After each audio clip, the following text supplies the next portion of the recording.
So let's start off in Chicago as Caleb Williams and the Chicago Bears beat Jordan Love and the Green Bay Packers 31-27 Saturday night in Chicago.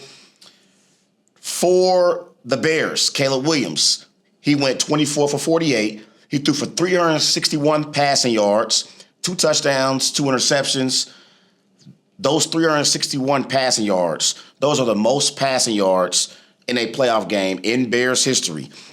For the Packers, Jordan Love, he went 24 for 46. He threw for 323 passing yards, 4 touchdowns. Romeo Doubs had a great performance. He had 8 receptions, 124 receiving yards, 1 touchdown, and that 18-point lead that the Packers blew, that's the largest blown lead in Packers franchise history in the playoffs. And that 18-point comeback by the Chicago Bears, that is the largest comeback in franchise postseason history. So, obviously, it was a rough Saturday night for your boy. And you're probably wondering why the hell I look as rough as I look right now and why I don't have a haircut. A part of the reason why I don't have a haircut is because of how depressed I was Saturday night as I watched what took place on my TV screen in this game between the Chicago Bears and the Green Bay Packers.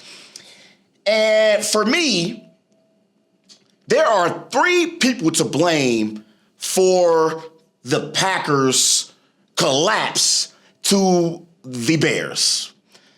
The first individual that deserves blame for the Packers' collapse against the Bears is head coach Matt Lafleur. The Green Bay Packers have had 5 instances this season where they have had a 9-point lead or more in 5 games this season, and they have lost all 5 of those football games.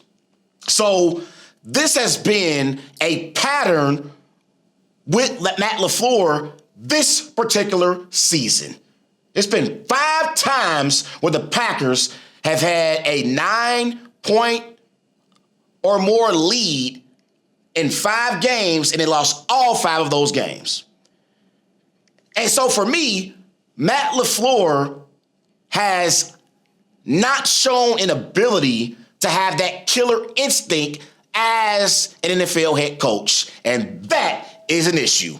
There is no way in hell you can have multiple 9-point leads or more in 5 football games this year and go 0-5 in those particular games. And this is a key stat that I saw from 1970 to 2024. These are teams that have a 10-point lead in the final 5 minutes, including in the playoffs. From 1970 to 2024, those teams that have a 10-point lead in the final 5 minutes, including the playoffs, are 306-1. The Packers this season are 6-3 in games where they have had a 10-point lead or more in the final 5 minutes, including the playoffs. And that is on Matt Lafleur. Also was what on Matt Lafleur is Matt Lafleur. If it ain't broke, don't fix it. In the first half, Jordan Love was balling. And he was balling, particularly, he was doing the play action where he was under center, and they were doing the play action, and the Packers had a ton of success with Jordan Love under center and doing the play action. And that is what helped the Packers score 21 points in the first half. Play action was working in the first half with Jordan Love, specifically under center. You have an 18-point lead at halftime, Matt. So why in the hell did you decide to have Jordan Love in shotgun majority of the second half? When in the first half, Jordan Love being under center worked, and the play action game worked for Jordan Love and the Packers offense in the first half. In the second half, they didn't do much play action. They didn't do much play action at all.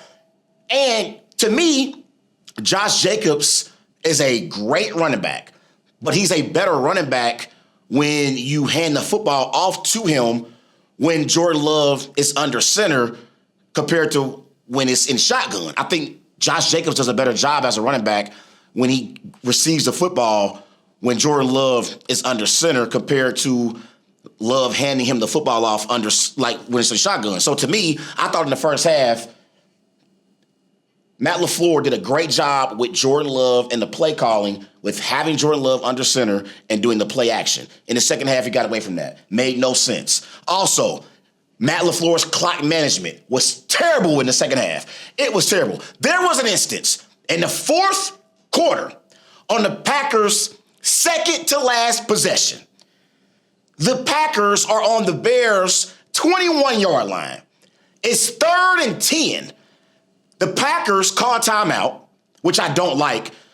And on the last possession for the Packers, they only had one timeout to work with because they had used their other 2 timeouts previously. And I feel like in playoff games, you need all 3 of your timeouts when it's 5 or 6 minutes left to go in the game. You're going to need all of your timeouts. So to me, if an offense has the play clock go down on them and they run out of time on the play clock, I always say all the time, I say, I'd rather just lose 5 yards than to take a timeout.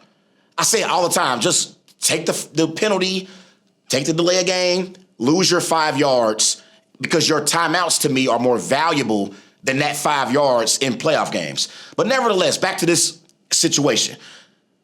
In the fourth quarter, on the Packers' second to last possession, the Packers are on the Bears' 21-yard line. It's 3rd and 10. They call a timeout. And after the timeout, coming back into the game and into the play and into the action, they get a delay of game penalty. How the hell do you get a delay of game penalty out of a timeout, Matt? What the hell is going on here? You just called a timeout and you get a delay of game penalty after a timeout? That made absolutely no sense. What the hell are you doing, Matt Lafleur? I could not understand for the life of me how you get a delay of game penalty after a timeout. That was insane. So instead of it being 3rd and 10, it was 3rd and 15. So now it's going to take 15 yards to get a first down compared to 10 yards in a key pivotal moment. So Matt Lafleur, he deserves some of the blame for the Packers' collapse against the Bears.